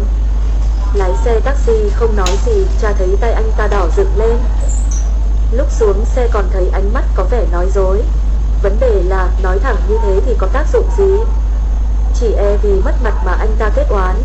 Kỹ xảo nói chuyện đâu chỉ có vậy. Thậm chí khi người khác định nói thẳng ta cũng phải tùy tình huống mà xử trí. Vẫn nhớ một tình huống cách đây 10 mấy năm, bạn cha phê bình một người khác với cha. Ông bạn không biết, người bị phê bình là bạn cũ của cha. Đang say sưa chỉ trích, bất ngờ ông bị một người bên cạnh mắng sao lại nói xấu bạn của bạn. Lúc đó cả ông ta lẫn cha đều khó xử. Tệ hay hơn, ông ta có thể nghĩ cha sẽ nói lại với bạn cũ nên tìm ông bạn cũ để nói rằng cha bất hòa với ông ta, khiến cho đúng sai lẫn lộn. Giờ xem xét lại tình huống, ta thấy lỗi tại ai? Không ai lỗi cả.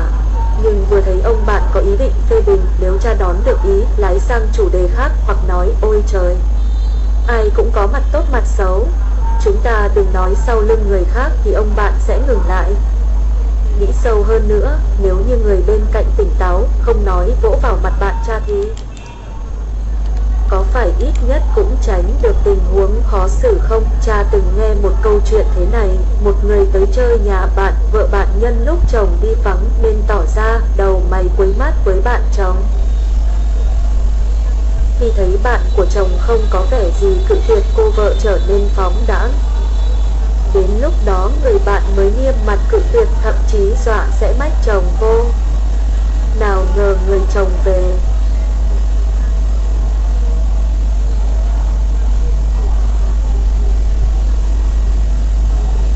không những không trách vợ mà tống cổ ngay ông bạn ra cửa, không để cho bạn một lời giải thích. Nguyên do cô vợ sợ người bạn mách chồng nên ra tay trước, nói rằng người đó sàm sỡ mình. Con nói xem, người đó sai ở đâu? Sai ở chỗ khi sự tình còn chưa rõ ràng, người đó nên biểu lộ mình là người nghiêm chỉnh, thậm chí tránh đi nơi khác. Không nên để mất cơ hội xoay chuyển tình thế khi đối phương đã bộc lộ quá rõ ràng rồi. Cha cũng từng nghe một câu chuyện có người đêm nằm trong quán trọ, chợt nghe thấy tiếng người phòng bên bàn âm mưu phản loạn. Đang bàn bạc nửa chừng, người phòng bên bỗng cảnh giác tai vách mạch rừng, cầm gươm xông sang phòng bên cạnh. May mắn là người nghe lọm vừa ngủ say, nước dãi chảy vòng quanh miệng nên mới tránh khỏi họa sát thân. Từng có một người lính già nói với cha, khi thời thế loạn lạc thì phải cẩn thận. Không được mắc tội, cũng không nên biết bí mật của người khác.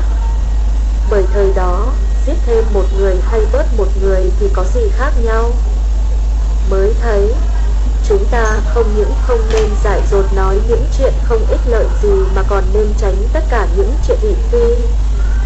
Khổng Tử nói, việc đã thành thì không nói lại, việc đã xong thì không can gián.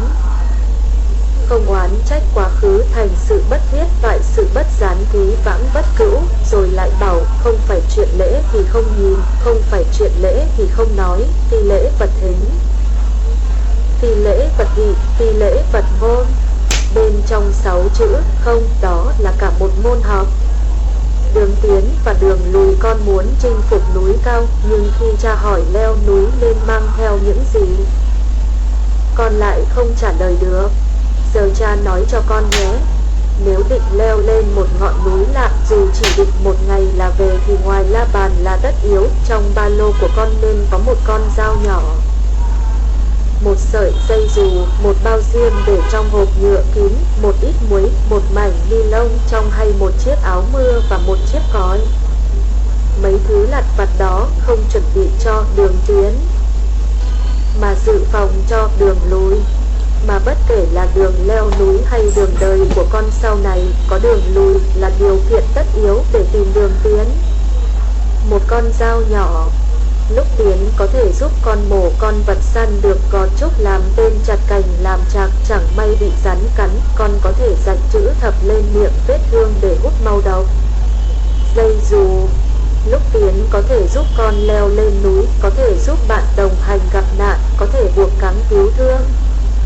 Hộp diêm lúc tiến để đốt lửa nấu ăn, lúc gặp nạn để chống chọi cái rét của đêm núi. Mảnh ni lông hay áo mưa lúc tiến để che mưa, lúc cùng đường trong núi có thể ngăn cái lạnh và hơi đất sông lên, thậm chí khi thiếu nước, có thể dùng nó để ngưng hơi nước từ mặt đất bốc lên làm nước uống.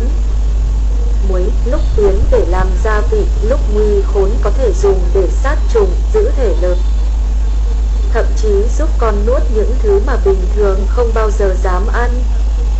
Còn còi lúc tiến tất nhiên để phát tín hiệu tập hợp đồng đội, khi kiệt sức trong cơn hoạn nạn kêu không thành tiếng. Con có thể cứ mấy phút lại thổi một lần để gọi đội cứu hộ. Như vậy, những đồ kể trên không thể thiếu, nó là vật hộ mệnh khi gặp nạn. Chúng tuy nhỏ, nhưng lúc chuẩn bị hành trang tuyệt nhiên không thể bỏ qua. Cha từng nhiều lần nói với con, đi du lịch nếu đến nơi mình đã từng đến thì đừng đi lại đường lớn mà hãy tìm đường nhỏ, khám phá phong cảnh mới. Ngược lại, nếu tới một nơi xa lạ thì phải cố nhớ đường, lúc nguy nan mà còn biết cách thoát thân. Với môi trường đã quen thì tìm đường tiến, ở môi trường xa lạ thì dự phòng đường lùi. Trên đường đời tiến dĩ nhiên là vui, nhưng lùi chưa chắc đã buồn. Quan trọng nhất là lúc tiến nên biết kiềm chế, tránh chỉ tiến mà không lùi được. lúc lùi nên biết giữ mình, chấn chỉnh, xong lại tiến lên phía trước. Thế giới ảo và thực hôm nay, khi cha phê bình con chơi điện tử nhiều quá con cư nữ, cha biết không? Đó là một trò chơi phức tạp, có cả một thế giới trong đó đấy. Khi đó cha không nói nhiều, nhưng giờ cha hỏi con, thế giới trong trò chơi đó rộng chừng nào? Nó chỉ nằm trong một chiếc đĩa mềm mà lại do người khác tạo ra. Cha còn có thể nói với con, những người dùng LSD, ma túy gây ảo giác kể dùng thuốc xong, thế giới bỗng lung linh sắc màu và hiện ra những cảnh tượng kỳ dị, cảm giác như mình bồng bềnh như vậy. Họ chẳng phải cũng có một thế giới lóng lánh khác sao? Quả thực trên thế giới này còn rất nhiều thế giới nhỏ khác. Ví như non bộ ngắm những lầu gác mini trên đá phủ rêu, con sẽ như thấy mình đang phảng phất trong khung cảnh sơn thủy. Cũng như xem tiểu thuyết, xem kịch khi chìm đắm với những nhân vật với cuộc sống vui buồn của họ, là con cũng đang sống trong một thế giới ảo tưởng tượng. Vấn đề là từ non bộ tiểu thuyết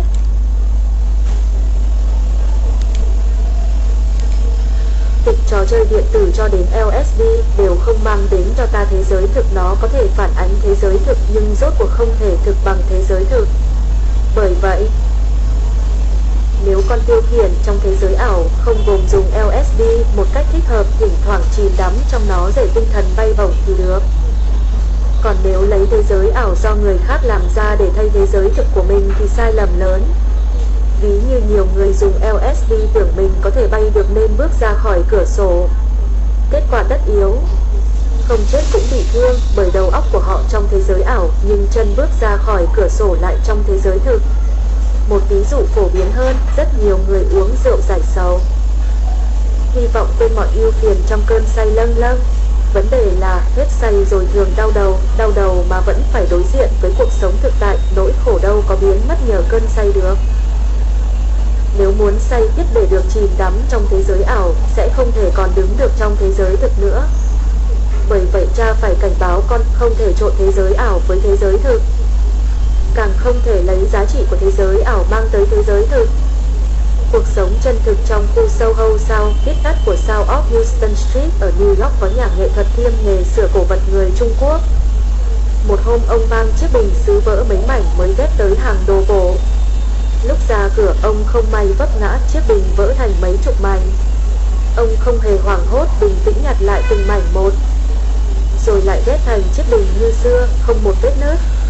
Nhà nghệ thuật đó là Hạ Dương. Chiều nay, cha đưa con tới khu Soho để thăm Hạ Dương. Tin rằng căn nhà cổ giống như khoang thuyền lớn, đủ các đồ siêu tạp, đủ các phát minh kỳ lạ cùng những bài thơ không vần phóng khoáng của Hạ Dương làm con thích thú. Chúng ta đã thấy ông cải tiến xe xếp thùng hàng thành chiếc ghế di động. Trên đó có đủ các nút điều khiển điện thoại, đài, máy ghi âm, đèn chiếu, thậm chí cả điều khiển cả giá vẽ lên xuống. Hạ Dương chỉ cần ngồi một chỗ cũng có thể hô phong hoán vũ. Chúng ta đã thấy chiếc máy ảnh chụp phong cảnh làm từ mảnh gỗ và hộp giấy sơn đen của Hạ Dương. Rất nhiều ảnh đẹp của ông được chụp bằng chiếc máy đó. Mà tất cả đồ sáng chế của ông đều làm từ những thứ hỏng hóc vứt đi ngoài đường. Thế nên khi ra khỏi nhà Hạ Dương, con cười mà nói rằng nhà ông tuyệt vời, giống như khu tưởng tượng thế giới ngày mai DTCOD sao của công viên Disney. Vấn đề là nhà Hạ Dương có phải là một thế giới tưởng tượng không? Nói nghiêm túc, đó là nơi chân thực như thế giới này. Hạ Dương là nhà nghệ thuật theo đuổi lý tưởng sáng tác của mình, phấn đấu trong thế giới thực, vì thế mà mỗi chiếc bàn, mỗi chiếc ghế của ông đều in dấu lao động sáng tạo. Không biết con có để ý về cá cảnh của Hạ Dương không? Cá trong đó là loại $1 được một vốc vốn chỉ để làm mồi câu loại cá lớn hơn. Cá đó không có một chút gì bắt mắt, nhưng mắt nhà nghệ thuật lại nhìn ra được vẻ đẹp từ những điều bình thường. Không biết con có để ý chiếc lò của Hạ Dương không? Nó cũ đến mức có thể cho vào bảo tàng. Nhưng thứ chè ông pha mời chúng ta lại là chè ô long hảo hạng. Căn nhà chật hẹp mà đầy tinh xảo, đem so với nhà giàu có cá rồng đỏ hàng trăm ngàn một con và trà hàng nghìn một lạng. Chẳng thấy họ có đời sống tinh thần quá tầm thường sao? Vì thế cha nói, căn nhà nhỏ cũ kỹ của Hạ Dương bày ra trước mắt ta một thế giới rất chân thực làm xúc động lòng người. Lẽ nào chúng ta không thể nói ông là một người vĩ đại trong thế giới này? Đúng vậy, trong lịch sử chỉ có rất ít những nhà nghệ thuật được lưu danh muôn đời bất hủ. Song lại có rất nhiều những nhà nghệ thuật có lý tưởng, có trách nhiệm, thậm chí thà chết không quỳ gối giống những anh hùng vô danh trên chiến trường, bất chấp sinh mạng để tiến lên. Con nhớ không? Trước khi ra về, cha hỏi cảm giác của Hạ Dương sau 20 năm ở New York thế nào? Có hối hận gì không? Ông nói, rất được. Khi cha hỏi triết lý sống của ông là gì, ông cười, vấn đề đó to quá. Chỉ thấy việc chúng ta cần làm cho đất nước là đã nhiều lắm rồi. Chúng ta hãy ngẫm nghĩ lời ông nói để suy xét lại bản thân, tự hỏi cuộc sống của chúng ta liệu có chân thực hơn của Hạ Dương. Thành công và hiện tại hôm nay cha mẹ ra vườn sau sưởi nắng, bỗng nhiên mẹ chỉ vào cây đậu tây và hỏi cha đó là cây gì. Cha kinh ngạc nói đó là thứ đậu nhà ta ăn cả hè vừa qua. Rồi trách mẹ đến đồ ăn hàng ngày cũng không biết. Con có biết mẹ nói gì không? Mẹ nói em không quan tâm, chỉ vì em không thấy quả đậu trên cây nên không biết. Hai câu nói của mẹ khiến cha giật mình, bởi nó tiêu biểu cho cách nhìn nhận giá trị của hầu hết người đời, thật lạnh lùng, vô tình. Đúng vậy, không nhìn thấy cây đậu nên không biết nó, bất kể nó từng cống hiến bao nhiêu. Chỉ vì không tận mắt thấy nó, hoặc không nhìn ra nó nên không biết gì. Với người, bất kể trong quá khứ con từng thành công đến đâu, nếu hiện tại không chứng tỏ được thì thành công cũng bị phủ nhận.